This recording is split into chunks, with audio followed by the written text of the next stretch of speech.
बिस्मिल्लाहिर्रहमानिर्रहीम। नाज़रीन अस्सलाम वालेकुम, मैं हूँ इमरान वसीम। नाज़रीन, प्रोग्राम में सबसे पहले तो हम बात करेंगे जो पाकिस्तान तहरीक इंसाफ़ और जमात इस्लामी की जानिब से आज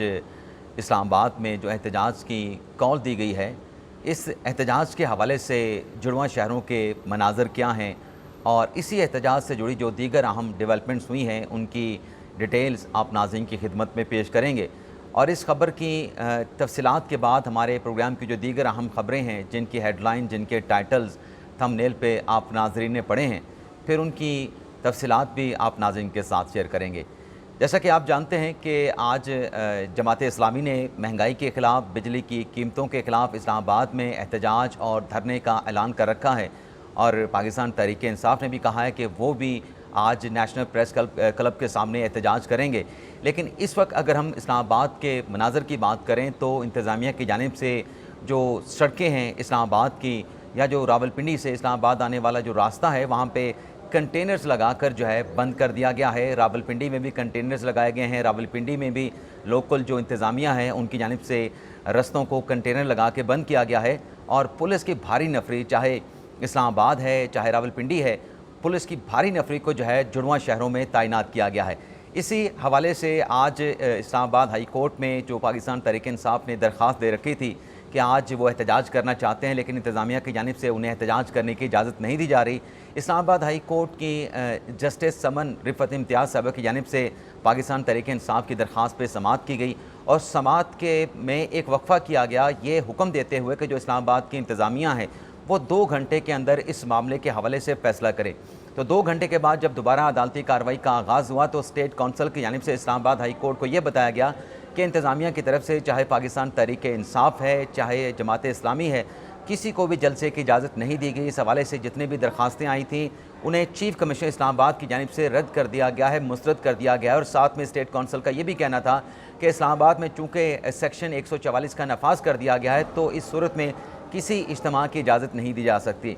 इसमें नाज़रीन जो जज साहबा हैं समन रिफ़त इम्तियाज़ साहबा, उनकी तरफ से कहा गया कि क्या जो कानून है उसमें कहीं इस बात का कानून में ये बात लिखी गई है कि लार्ज नंबर ऑफ़ पीपल जो हैं अगर वो एहतजाज करना चाहते हैं तो उनको एहतजाज की इजाज़त नहीं है। और अगर इंतज़ामिया की बात को आगे लेके चलें तो जज साहब ने कहा कि इस तरीके से तो फिर क़यामत तक भी किसी को इस्लामाबाद में जो है वो एहतजाज करने की इजाज़त नहीं मिल सकेगी। लेकिन बहरहाल PTI की इस दरख्वास्त के ऊपर इस्लामाबाद हाई कोर्ट की खातून जज समन रिफ़त इम्तियाज़ साहबा की जानिब से फ़ैसला जो है महफूज कर लिया गया है। और इसी के साथ साथ नाज़रीन जो सेक्शन 144 का नफाज इस्लामाबाद में भी है और पंजाब के भर में भी किया गया है, तो जो सेक्शन 144 का नफाज है उसके खिलाफ एडवोकेट अज़हर सदीक़ की जानिब से लाहौर हाई कोर्ट में एक पटिशन दायर की गई है, जिसमें यह कहा गया है कि एक सियासी जमात जो है चूँकि सियासी एहतजाज करने जा रही है तो सियासी बेसिस के ऊपर सेक्शन 144 का नफाज किया गया है और सेक्शन 144 का जो नफाज है इसको कलअदम करार दिया जाए, बदनीति की बुनियाद पर इसका नफाज किया गया। ये अपना लाहौर हाई कोर्ट में पटिशन दायर हुई है। लाहौर हाई कोर्ट की अगर हम बात करें तो इमरान खान साहब की अहलिया बुशरा बीबी की जानिब से एक दरख्वास्त जो है वो हाई कोर्ट में, लाहौर हाई कोर्ट में दायर की गई थी, जिसमें यह कहा गया था कि पंजाब में उनके खिलाफ जितने मुकदमात हैं उनकी डिटेल जो है वो फराहम की जाएँ। तो पंजाब हुकूमत की जानिब से बुशरा बीबी साहबा के खिलाफ जो मुकदमात की डिटेल है वो आज लाहौर हाई कोर्ट में जमा करवा दी गई, जिसमें यह कहा गया है कि एक तो बुशरा बीबी साहबा के खिलाफ एंटी करप्शन का मुकदमा है, पंजाब पुलिस के 12 मुकदमात हैं, FIA में कोई मुकदमा बुशरा बीबी साहबा के खिलाफ नहीं है। तो अदालत ने ये मुकदमात की डिटेल आने के बाद जो दरख्वास्त है बुशरा बीबी साहबा की उसको डिस्पोज ऑफ कर दिया है। अब आ जाते हैं जो अडयाला जेल में इमरान खान साहब के 190 मिलियन पाउंड केस की जो समाअत है, जिसमें इमरान खान साहब भी एक्यूज़ हैं, उनकी अहलिया बुशरा बीबी साहबा भी एक्यूज़ हैं। इसी केस में आज जो इमरान खान साहब के एक अमेरिकन ब्रिटिश सहाफ़ी हैं चार्ल्स गिलास, मैंने जो इंटरनेट के ऊपर सर्च आउट किया कि ये चार्ल्स गिलास, क्योंकि जब अलीमा खान साहबा के साथ ये सहाफ़ी पहुँचे अडयाला जेल के बाहर तो कहा गया कि इमरान खान साहब के दोस्त हैं, लेकिन मैंने जब इंटरनेट पे सर्च किया तो वो अमेरिकन ब्रिटिश एक जर्नलिस्ट और ऑथर हैं। इससे पहले भी आपको पता है कि क्रिस्टिना लैम का एक आर्टिकल जो है वो अमेरिकन न्यूज़पेपर में शाया हुआ था। तो आज जो 190 मिलियन पाउंड केस की समाअत होने जा रही थी तो वकला जो है इमरान खान साहब के आज अदालत तक नहीं पहुँच सके। पाकिस्तान तहरीक इंसाफ़ इमरान खान के वकला का दावा है कि वो तो कमरा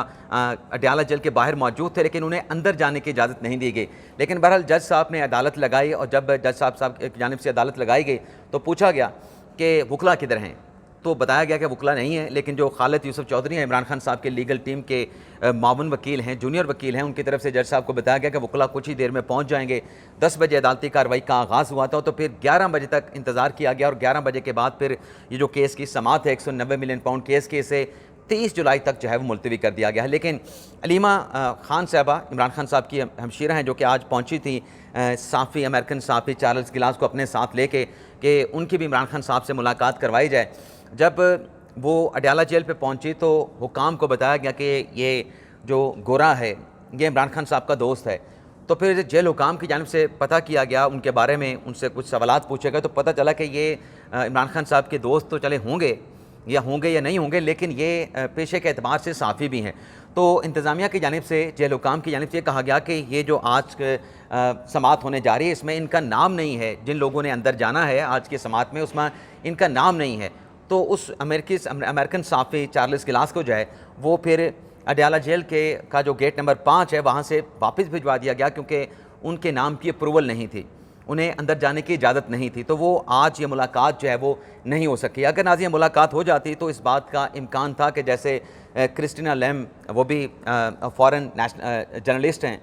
उनकी तरफ से भी एक वकील की खिदमात हासिल करके जो रिपोर्ट हुआ है वो इमरान खान साहब का इंटरव्यू किया गया, वकील को सवालात दिए गए, वकील ने इमरान खान साहब से सवालात पूछ के आके बाहर क्रिस्टीना लेम को सब कुछ जो है वो बता दिया। तो उन्होंने आर्टिकल छाप दिया अमेरिकन न्यूज़पेपर में, जिसमें क्रिस्टीना लेम साहब ने लिखा कि इमरान खान साहब ये कहते हैं कि उन्हें अडयाला जेल में जो दहशत गर्दों का जो सेल है वहाँ पर रखा गया है, डेथ सेल में रखा गया है। तो उसके ऊपर भी बड़ा शोर शराबा हुआ, एहतजाज किया पाकिस्तान की तरफ से कि यहाँ पर तो वफाकी वज़रा की तरफ से कि इमरान खान साहब को जो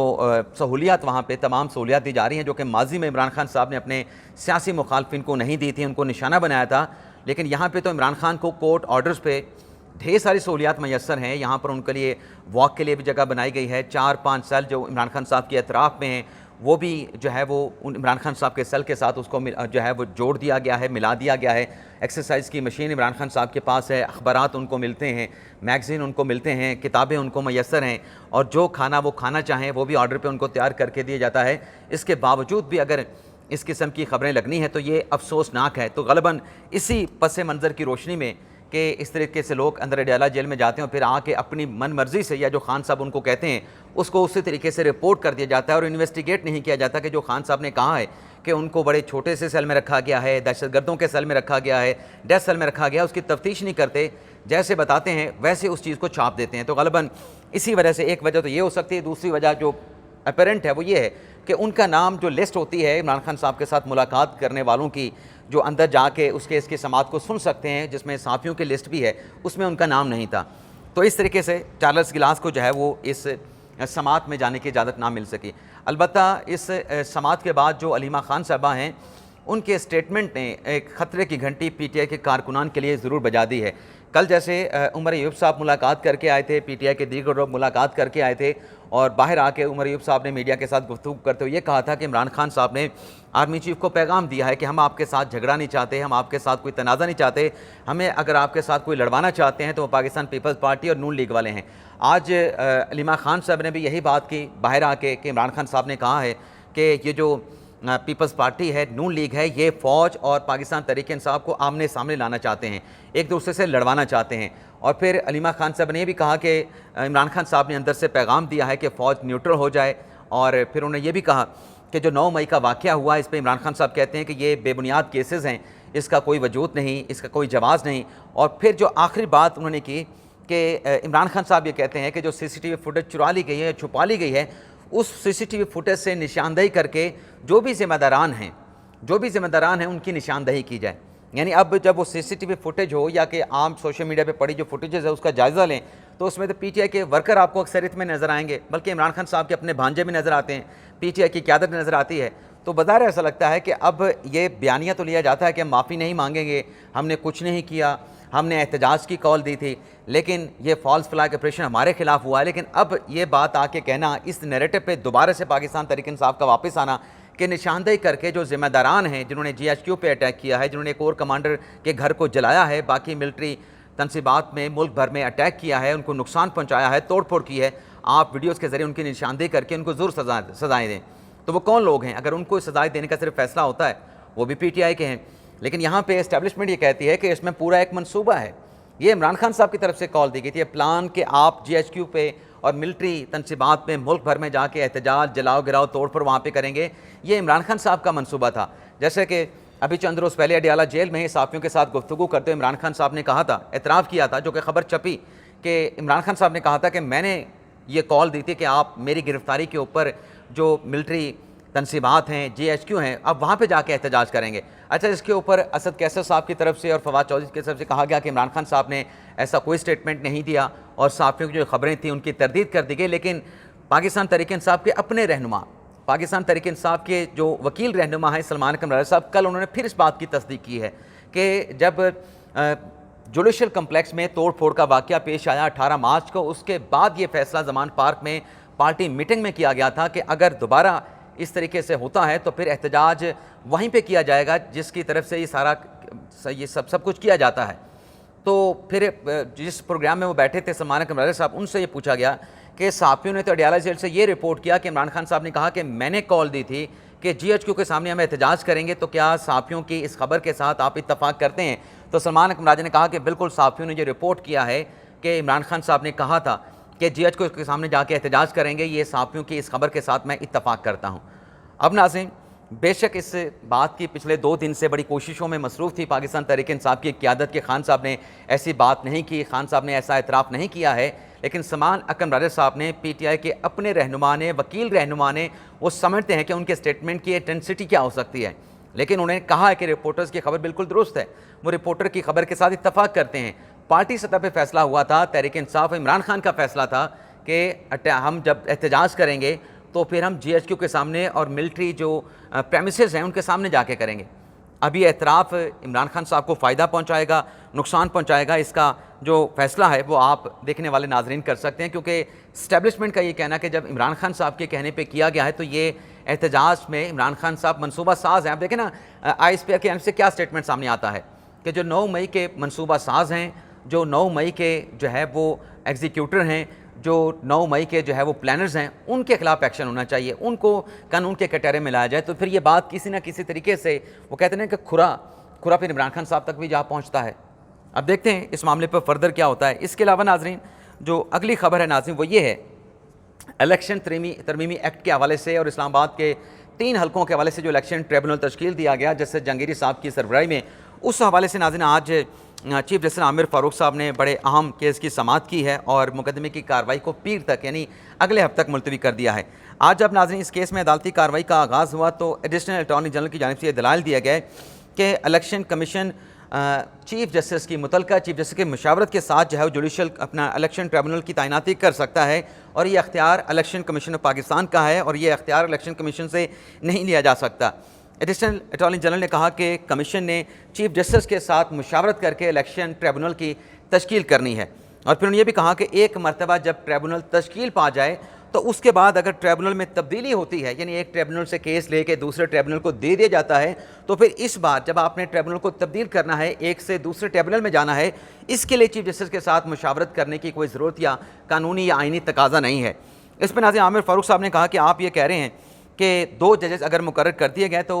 2 जजेस मुकर्रर करने के बाद इलेक्शन कमीशन चाहे तो एक ट्रिब्यूनल से केस लेके दूसरे ट्रिब्यूनल में उस केस को जो है वो ट्रांसफ़र किया जा सकता है। इसके बाद आमिर फ़ारूक साहब ने कहा कि देखें रिटायर्ड जज को जो है वो क्यों जो है वो तब्दील किया गया। रिटायर्ड जज के हवाले से जो पहले से कानून मौजूद था इलेक्शन एक्ट में, ये लिखा गया था कि रिटायर्ड जज भी इलेक्शन का जो ट्रिब्यूनल है उसमें उनको जज लगाया जा सकता है, लेकिन खुद ही इस कानून को जो है वो चेंज किया गया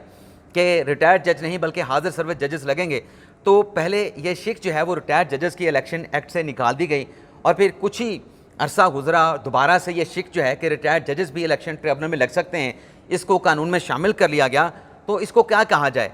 आमिर फ़ारूक साहब ने कहा कि कानून जब भी बनाया जाता है इस सोच के साथ कानून बनाया जाता है कि ये 50 साल और अगले 100 साल का कानून होगा जो कि मुल्क में चलेगा, लेकिन यहाँ पे आज कानून बना है कि आज के लिए ये कानून है और कल के लिए फिर कल देखी जाएगी, तो ऐसे तो नहीं हो सकता। इस पर नाज़रीन जो शोएब शाहीन साहब हैं पाकिस्तान तहरीक इंसाफ के वकील, उनकी तरफ से जवाब में दलाइल दिए गए कि इलेक्शन कमीशन ने बहुत ब्लंडर्स किए हैं, ट्रिब्यूनल जो है वो इलेक्शन कमीशन के मातहत नहीं होता है। और फिर शोएब शाहीन साहब ने कहा कि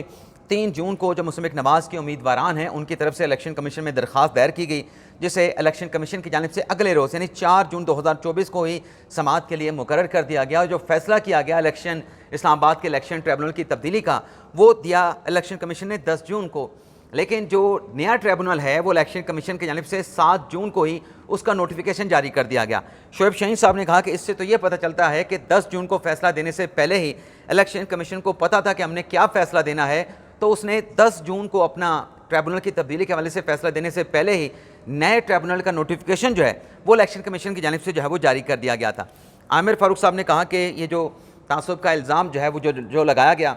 नून लीग के अरकान की तरफ से इलेक्शन कमीशन ऑफ पाकिस्तान में, ये बड़ा सेंसिटिव नोयत का इल्ज़ाम है।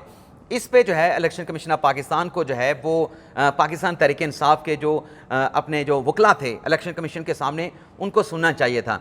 तो शोएब शाहीन साहब के नाज़रीन जब दलाइल का इख्तिताम हुआ तो उसके बाद जो दलाइल देने की बारी थी वो थी अपने फैसल चौधरी साहब, जो कि पाकिस्तान तहरीक इंसाफ के रहनुमा आमिर मुगल के वकील हैं। तो समाअत आगे चलनी थी, लेकिन जब फैसल चौधरी की जानिब से कमरा अदालत के सामने ये कहा गया कि वो अपने जवाब जो हैं वो आज जवाब में अपने दलाइल नहीं देंगे बल्कि पीर के रोज़ दलाइल देंगे, तो फिर इस केस की नाज़रीन जो समाअत है इलेक्शन तरमीमी एक्ट और इलेक्शन ट्रिब्यूनल की तब्दीली के हवाले से, इस केस की समाअत को फिर अगले हफ्ते पीर तक जो है वो अदालत की जानिब से जो है वो मुलतवी कर दिया गया है। तो ये नाज़रीन आज के दिन का हमारा वीलॉग, हमारे आज के दिन के प्रोग्राम की तमाम ख़बरें जिनकी डिटेल मैंने आप नाज़रीन की खिदमत में पेश की है। और अगले प्रोग्राम में हम बात करेंगे जो अभी एहतजाज की कॉल है अपने पाकिस्तान तहरीक इंसाफ की तरफ से, पाकिस्तान तहरीक इंसाफ के साथ साथ जो है, क्योंकि पाकिस्तान तहरीक इंसाफ ये कह रही है कि हमने एक छोटा सा एहतजाज जब नेशनल प्रेस क्लब के सामने करना है उसमें कोई रुकावट नहीं होनी चाहिए, जबकि जमात इस्लामी ये कह रही है अपने कारकुनान को, जो अमीर हैं जमात इस्लामी के नईम रहमान साहब, ग़ालिबन अगर मैं नाम गलत नहीं ले रहा, हाफिज़ नईम रहमान की तरफ से, उनकी तरफ से पैगाम दिया गया है कि आप पुरअमन रहें, आपने पुरअमन एहतजाज करना है, इस्लामाबाद पहुँचना है, और जहाँ पे आपके रास्तों की बंदिश हो तो मुतबादल रास्ता अख्तियार करें, और अगर आपको रास्ता नहीं मिलता तो जहाँ पे आप बैठे हैं, जहाँ पे आप खड़े हैं, वहाँ पे आप धरना दे दें। तो देखते हैं इस एहतजाज के हवाले से आज क्या होता है। इजाज़त चाहते हैं नाज़रीन, अल्लाह हाफ़िज़।